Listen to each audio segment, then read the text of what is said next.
మరి మన పేపరు, మనందరి పేపరు స్పెషల్ ఎడిషన్లో టుడే స్పెషల్లో ఏమొచ్చింది, ఏమంటున్నాడు. దేశాల మధ్య జరిగే యుద్ధాలకు తేదీలు ఉంటాయి, ముగింపులు కూడా ఉంటాయి. కానీ జర్నలిస్టు జీవితంలో జరిగే యుద్ధానికి ఆరంభం తప్ప ముగింపు ఉండదు. అతడు తుపాకీ పట్టడు, కానీ అతడి కలం ముందు అధికార అహంకారం వణుకుతుంది. అతడు సైనికుడు కాదు, కానీ సమాజం కోసం ప్రతిరోజు ప్రాణాల మీదకు తెచ్చుకుంటాడు. నిజం రాసిన ప్రతిసారి అతడిని కొనాలని చూస్తారు, కొనలేకపోతే బెదిరిస్తారు. మరి బెదిరింపులకు లొంగకపోతే అతడి వ్యక్తిత్వాన్ని చంపాలని చూస్తారు. ఒక నాయకుడి అవినీతిని బయట పెడితే జర్నలిస్టుపై కేసులు మరి పడతాయి.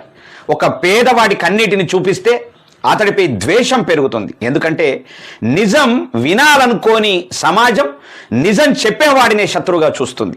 అతడు రాసేది వార్త కాదు, ప్రజల గుండె చప్పుడు. అతడు అడిగేది ప్రశ్న కాదు, అధికారాన్ని నిలదీసే ధైర్యం. చాలామంది వెలుగులో జీవిస్తారు, కానీ జర్నలిస్టు మాత్రం చీకటిని వెంబడిస్తూ వెలుగును వెతుకుతాడు. తన కుటుంబానికి దూరమై తన ప్రాణాలను పణంగా పెట్టి ప్రజాస్వామ్యానికి కాపలా కాస్తాడు.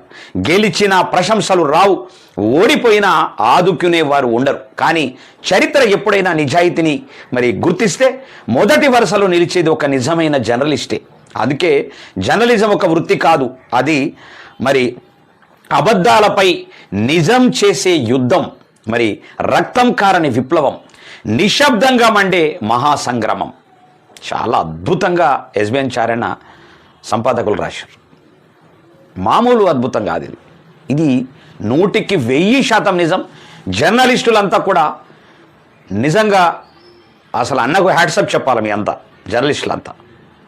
ఇది చాలా అద్భుతం. గుండె మీద చెయ్యేసుకొని ఒక్కసారి మనం చేస్తున్నటువంటిది, మనం ముందుకొస్తున్నటువంటి విధానాలను ఒక్కసారి గుర్తు చేసుకుంటే ఇదంతా కూడా మనకు గుర్తుకొస్తుంది. చిన్నప్పుడు మనం చేసే పనులన్నీ కూడా ఎట్లయితే గుర్తుకొస్తాయో గట్లనే గుర్తుకొస్తుంది మనం చేసేటటువంటి వృత్తి మీద. కాబట్టి అద్భుతంగా నిజంగా జర్నలిస్టు అనేటటువంటి వ్యక్తి ఎప్పుడు కూడా ఒక నిజం మీదనే బతుకుతాడు. అందుకే మరి జర్నలిజం ఒక వృత్తి కాదు, అది అబద్ధాలపై నిజం చేసే యుద్ధం అనేటటువంటిది ఎంత అద్భుతం.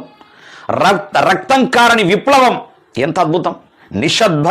నిశ్శబ్దంగా మండే మహాసంగ్రామం అనే ఎంత అద్భుతం. అసలు మామూలుగా అంటే నిజం